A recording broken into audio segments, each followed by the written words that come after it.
There's a fine line between being a social media character and being a complete fabrication. And for a brief moment, DKane, real name Josiah Kane Dufuente, managed to convince thousands of people that he was living in the dangerous gangster lifestyle. He was the TikTok Edgar that everyone either laughed at or secretly obsessed over. But what started as an online act, an attempt to gain fame through thirst traps, fake tattoos, and criminal posturing would end with a violent downfall, multiple arrests, and charges that would brand him something far worse than just a fraud. If I get into a situation, I ain't gonna do the fighting, I ain't gonna be the one, you know what I'm saying, I ain't gonna get locked up. I'm the breadwinner, I got too much to lose. This is a story of how DKane went from a TikTok star to a child predator. Where you from? Why you asking where I'm from? Hey, where you from? What gang? Where at? What city? What gang are you from? We're not doing this on TikTok. Man, where you? Dog, bang your shit. Like most social media personalities, Josiah's fame was built entirely on lies. He wasn't unique, talented, or particularly interesting. He was simply an Edgar, a stereotypical Hispanic e-boy archetype with a lined-up haircut and a fake gangster persona. But what made Josiah stand out was how deeply he leaned into his identity. He wasn't just mimicking the aesthetic, he was copying it frame by frame from another creator named Murder Ricky, who actually gained some popularity on TikTok. And then you got the same exact, what is it, the letters right here? What do you have right there on your cheek? This is Korean. Oh, and his is Chinese. Yours is different. Okay. You act like people don't get tattoos on the sideburns right here. Okay, my I didn't fault. know you created that. That's cute. Ooh, let me see. What does it say in your knuckles? What does it say? West? Ricky has that. Isn't it crazy how Ricky has the same exact west side, like west right there? Chat, this is why he thinks I'm not being honest, because his head is so inflated. He thinks that he's so up here that when I be honest, you think I'm lying because you're so up here with it. Seeing the attention Ricky got from the girls, Josiah wanted in. And so he built his entire online persona around this being this short, hyper-masculine bad boy archetype, right down to pretending to be a member of the gang MS-13. Bro, and honestly, DKane, when Lefty was telling you all that stuff, like, hey, where you from? You're like, bro, you know what it is? I got that 1 and that 3. You know what it, bro. DKane, I promise you, DKane, I'm not saying this in a bad way. You are not a member. Bro, honestly, all of that, they do not know who you are. So the moment you come impersonating something that you ain't, it's over for you, bro. I'm trying to put you on the right path, bro. I'm not hating on you. He legitimately tattooed 13 on his face to look more intimidating. You know this isn't the only place where I have 13 tatted on me, right? I mean, no matter where you got a tattoo, you shouldn't have a tattoo, bro. I'm just trying to like, if you were behind me, if you see me walking somewhere and you were behind me, you would see a big 13 on the back of my neck and you already know what type of time I'm on. It was the kind of ridiculous posturing that could exist online, an act that thrived off of delusion and clout. And unfortunately for Josiah, it worked. For a short time, he became TikTok famous, but for all the wrong reasons. And we'll get to that in a moment. From day one, DKane's content was built entirely around desperation. He was desperate for validation, for attention, and for women. He would constantly post thirst traps and videos flirting with underage audiences, clearly trying to appeal to the same girls who hyped up creators like Murder Ricky. He isn't Salvadorian, by the way. That's a lie. He's Hispanic. What is he? He's from He's not Salvadorian. What? That third What is he? is fake. He's Hispanic. He's Mexican. Damn, people thought Guatemala too. His own grandpa snitched him out to me. I was like, yeah, he's Salvadorian. Like where he comes, like that's where he comes from. And he looks at me. He goes, no, he's not.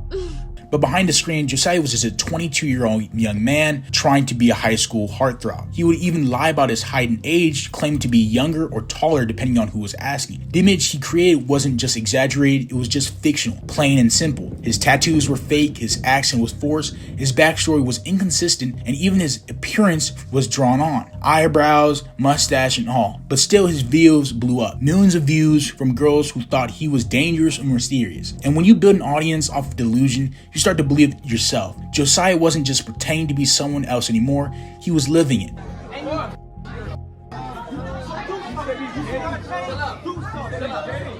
And that's when things got ugly. It really didn't take long for people to notice how ridiculous Josiah's persona was. He was pretending to be a gangster, flashing fake hand signs and posting mugshots he clearly taken himself. But when actual gang-affiliated people started calling him out, things took a turn for the worse. One streamer, Glow Gone Brazy, invited him on a live stream, and what happened next made Josiah look like a complete joke. You are the comedy, but you can't do comedy. Like, you understand what that means? Like, are you trying, like, what are you trying to do? Low and his audience mocked his fake tattoos, his drawn-on facial hair, and his over-the-top act. The chat tore him apart, and instead of bracing the joke, Josiah doubled down, acting more defensive and delusional by the day. Because those tattoos, I feel like it's just betraying the image that you're really not. If you saw me in real life, what would you do? I'd probably laugh. Exactly. You wouldn't touch me, brother. But that was just the surface, because behind the jokes and live streams, Josiah had a real criminal history. Court documents revealed assault charges, violent behavior, and multiple incidents involving weapons. This wasn't just some TikTok kid playing dress up anymore. Josiah was unstable, and soon people would find out just how really dangerous he really was. There goes DKane, guys. First day out or what? You really let yourself go, bro. You looking crazy, dog. You look like an emo, bro. Yeah, come on, take a seat, bro. So what we getting today, gang? You got you on the ankle monitor or what? By late 2023, Josiah's popularity had peaked, but his reputation was in a freefall. After being exposed as a fraud, he started spiraling out of control, picking fights, posting about being jumped, and claiming he had been attacked by his ops. We were walking. Kids are dressed in pajamas, and you got pressed by kids that just woke up in pajamas. Bro, tú también, you're a clown, bro. Ain't no way bro got pressed with kids that's wearing pajamas. Bro, todo menso. I don't even know why you go to the mall by yourself knowing after I gave you all this clout, you're gonna go out in public by yourself? Do you understand? Now you're not a regular kid like you were before I met you. Now you're somebody popping. Now you're like me. And you wanna go out in public by yourself? Obviously, you're gonna get your little chain snap, bro. You're 3'2". You're a little baby. What are you gonna do? Nothing. Or do you want your chain to get snatched again? Next, they might take your caterpillars. You got it. But the truth was far less impressive. He'd been in real altercations, arrested multiple times, and was now out on bond. He started doing live streams almost daily, trying to prove that he was still relevant. But each stream made him look even more unhinged. What you got right here? Money sign. How you gonna get something you don't make? Oh, hell no. What about the one in the middle? You already know what that one's for, lover. What is that? What's it even say? Do you know how to count? It says 13, but what is that for? You know what it is, LeBron. I'm from Salvador. You know what it is, LeBron. I mean, I don't know. You ain't no member. And you is? Nah, I didn't claim to be. What's the other one on this side? Stars. What you gonna be seeing when I pack you out? He'd argue with random people, talk about his ex, and flirt with visibly underage fans. His behavior was erratic. His lies were piling up, and even his own fans started turning on him. Then came the allegations that changed everything for him. A TikToker named Poncho Does It Better released screenshots and messages showing Josiah DMing underage girls, flirting with them and asking for pictures. Why are you asking a girl for Where does she say her age? Listen, bro. I'm answering. And go back to the other screenshot too. Go back to the other one. Go back to the other one. Why are you asking this girl for? Go back to the other one. You don't even know her age. Go back to the other one. Hold on, Exhibit D. Go back to the other one. That's your contact. And in one message, he tells a girl white toes are doing it for him. In another, he lies about his age, telling a 16-year-old that he's 17 backwards. All right, I'm 17. You said you're 17. Go back to the other two. What does this prove? You lied to a girl saying you're 71 backwards, LeBron. When did I lie? Multiple girls have come forward saying Josiah had contacted them, flirted with them, and asked for inappropriate photos. Why are you asking a girl for Where does she say her age? Listen, LeBron. I'm answering. And go back to the other screenshot too. Go back to the other one. Go back to the other one. Why are you asking this girl for? Go back to the other one. You don't even know her age. Go back to the other one. Hold on, Exhibit D. Go back to the other one. That's your contact? One of them, his ex, gave a disturbing interview describing his abusive behavior, violent temper, and manipulation. She even claimed that he had assaulted his grandparents with a knife, all while continuing to pretend that he was some misunderstood heartthrob. What's the whole situation with your grandparents? What about my grandparents? That you hit him with some little bit of a cuchillo. That's cow. My charges are public record. Yeah, but you can easily manipulate them. Are you sure your ex was lying that you didn't hit him? Can't manipulate charges. They're on the county record. Okay, we'll leave it at that. You're not gonna sit here and lie to the people. That's the one thing you're not gonna do. No, I'm not lying. I have straight facts. You are, because I'm telling you, the amount of times I've been locked up, I know what I'm talking about. You don't know what you're talking about. The charges are my charges are public record, and people know, a lot of people know my real name, so you can go look it up. Okay. My charges are public record, and I could call, just like I was on live yesterday with Lalo when I called my grandma. I don't need you to call your abuelita. You probably gave your abuelita a hug. You gave your abuelita a hug. You guys are fine now. Okay, let's move on. And then hold on, because when she was talking to you, she was like, he did this to his grandparents, he did this, and then she says he lives with his grandma. How did I do that to my grandparents, but then I live with my grandma? Doesn't make sense. It was no longer just about a fake persona. This was predatory behavior, and the internet finally had enough of it. As more ex-girlfriends spoke out, a horrifying pattern emerged. Josiah wasn't just abusive, he was methodically controlling. He'd isolate his partners, take their phones, threaten them, and gaslight them into silence. You do me a favor? What? Throw this charger. Mm-hmm.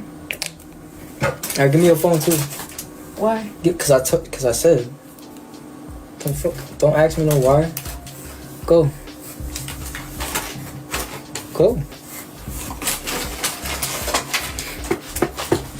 In one recorded argument, a girl can be heard begging him to let her leave while he blocks the door, mocking her and telling her to show her bruises.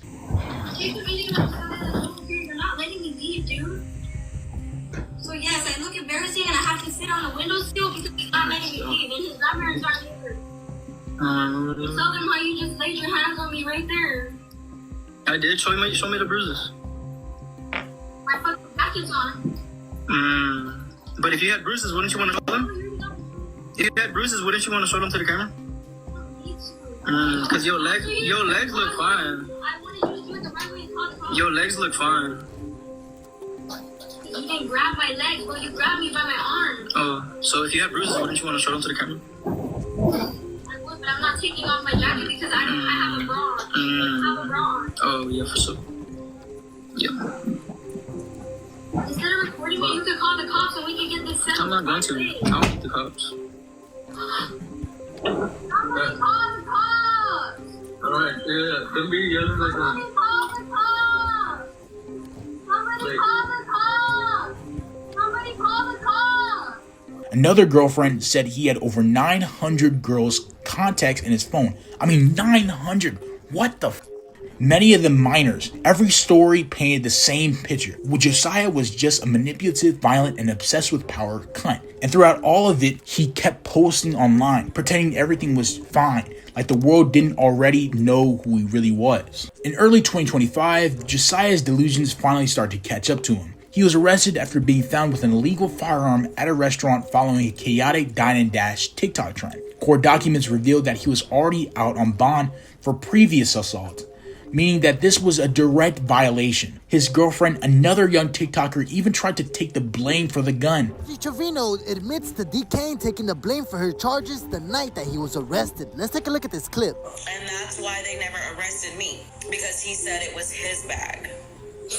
That bag had snow and all the in it. Hell no. The guy took the blame for my bag. Yep.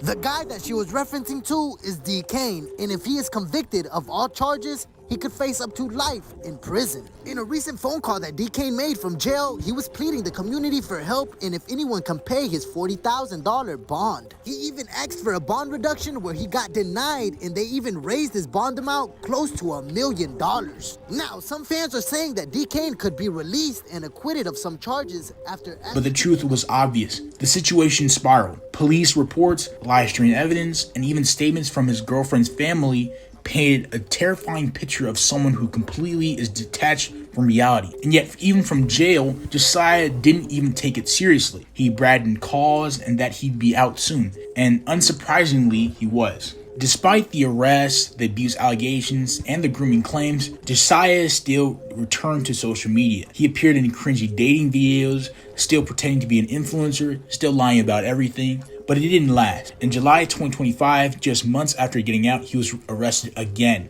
This time for possession and promotion of child exploitation material. The exact thing his victims had been warning people about for months. It was all over.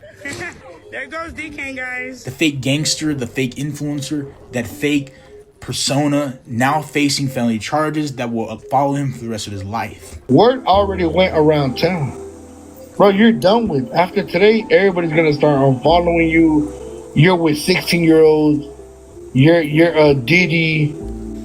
His ex was 16 as well. The story of DKane is what happens when the obvious PDF file gains clout addiction and clout attention. He started off pretending to be a gangster and ended up becoming a monster. Every lie he told built a taller pedestal, and every truth brought it crashing down. From fake tattoos to real charges, from online fame to complete infamy, Josiah didn't just destroy his career, he destroyed the lives of the people he hurt trying to build it. And in a world where everyone is desperate to become somebody online, DKane is the ultimate cautionary tale. A reminder that when your entire identity is a lie, eventually the truth will find you. So what do you guys think? Do you think DKane deserved his downfall, or his downfall was inevitable? Let me know in the comments down below. And thanks for watching.